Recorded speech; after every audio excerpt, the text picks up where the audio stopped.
All right, what is up, YouTube? It's your boy Freeman Archie, and I want to thank you guys for joining in today's episode of Edit with Me. All right, we have an image on our screen here, and I'm going to put it closer there for you to see as well. We about to transform this image you are looking at right now together. And just before we get on with the whole editing thing, this tutorial, it's already looking like it's gonna be long, and it's like that for a reason, because I want to take you guys on the step-by-step, on how this image was edited. So this is the before and this is the after of the image. So I want to take you guys in depth, step-by-step, on how the image was edited. What you're looking at right now, it's already the unedited version of the image, so you can already see how it's looking and all of that. And secondly, there is this thing that people do now. I know we are living in the era of the Gen Z. You guys just want instant stuff. You just want it like now or never.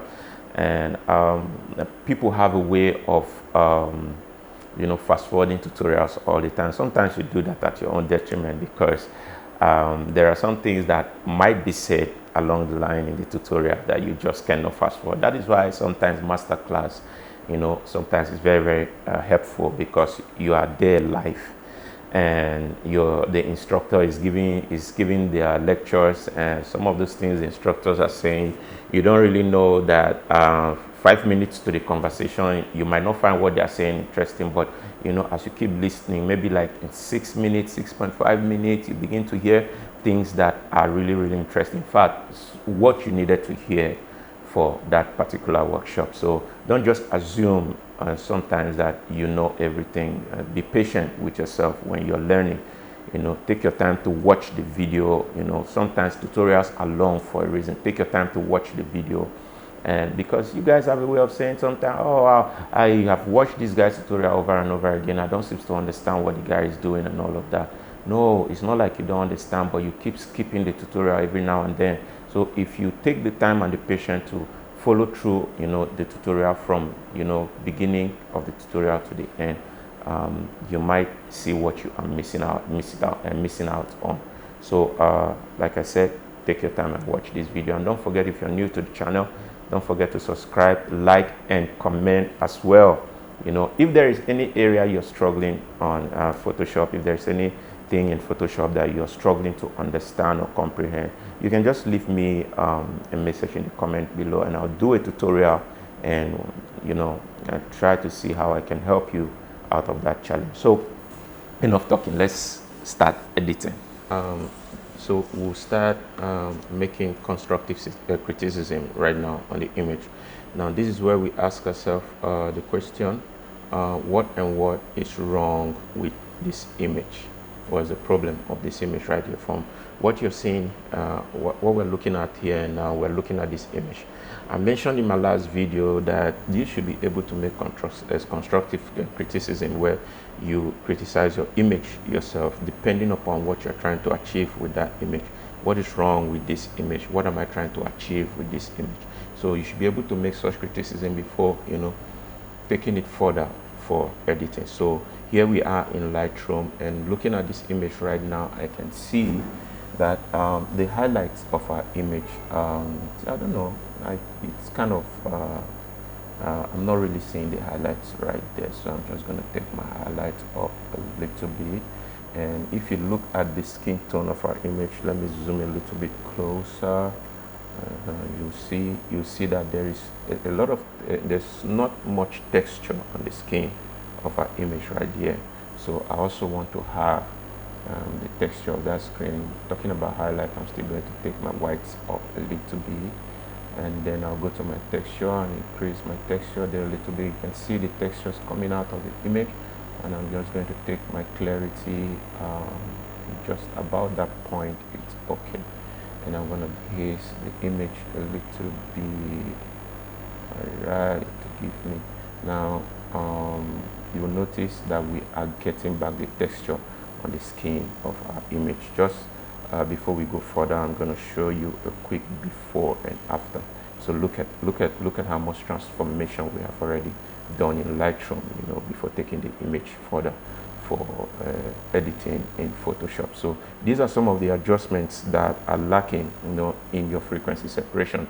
So sometimes it's not really like you cannot do the whole frequency separation thing, but when you cannot, make constructive criticism on your image, find out what is wrong with the image, it's difficult for you to get the results that you really desire. And we're still going to move on. Just going to add a little bit of contrast to the image, just about that point right there. It's okay. Now you notice that my adjustment, it's already differentiating between the shadow and the highlights very, very well. Now you can see, even from here, you can see what our adjustment is doing there. I'm going to show you the before and after. So you can see that there is now a clear difference between the skin and also between the highlights and also with the skin as well. So you can see all of those adjustments are what we have just done in Lightroom. Now look at that. Even look at the hands. Look at how much adjustment we have done already. Look at this area also. Now these are the adjustments that are necessary for you to do, where you bring your image into Lightroom or Capture One and you make proper adjustment. Now this adjustment is where you differentiate between the highlights, and the shadow, because by the time you now take it into Photoshop, by now you now take it into Photoshop for further editing, this is where you begin to blend the highlights.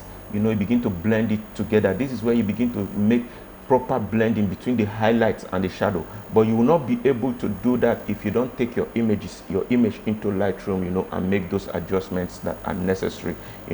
Give the image some kind of dimensions and definition, just like we have done here before taking it further, into further editing. So guys, that is what I was trying to say about making constructive criticism when you are editing your images. You want to be able to take it into Lightroom, or Capture One. Today we are doing our adjustment in Lightroom, and you want to be able to take it there because you want to make proper adjustments. You want to make proper difference between the skin, between the highlights and the shadows. All right, you want to be able to differentiate that clearly before you now take it into further editing. So some of you, I see the work that you post all the time. You know the techniques with the mixer brush thing, and sometimes you're asking yourself, what is lacking? What am I lacking in my editing? What is that one thing that I'm not able to grasp with my editing? This is the one thing that we are talking about. So I said in a former video, I have a video in the channel where I explain broadly on how on why it is necessary for you to make constructive criticism on your image before taking it for further editing. So I want you to go see that video, and then this is going to also make sense. So thank you guys for watching today's tutorial, and don't forget, there is still a tutorial also that is posted also in the channel where this image was taken into Photoshop and it was edited properly. So I know you don't want to miss out on that one. So go back to the channel. I have a video on the channel where we edited this image further. So thank you guys for watching, and I'll see you guys in the next video where we are editing this image in Photoshop. In Photoshop, where we are blending those shadows and the highlight and making it look more professional, where we improve on the texture of our image and all of that. You don't want to miss out. So we already have the video on the channel. I want you to go see it. Thank you guys for watching. Please don't forget to subscribe, like, and comment on this video, and I'm sure going to see your beautiful face in the next one. Peace.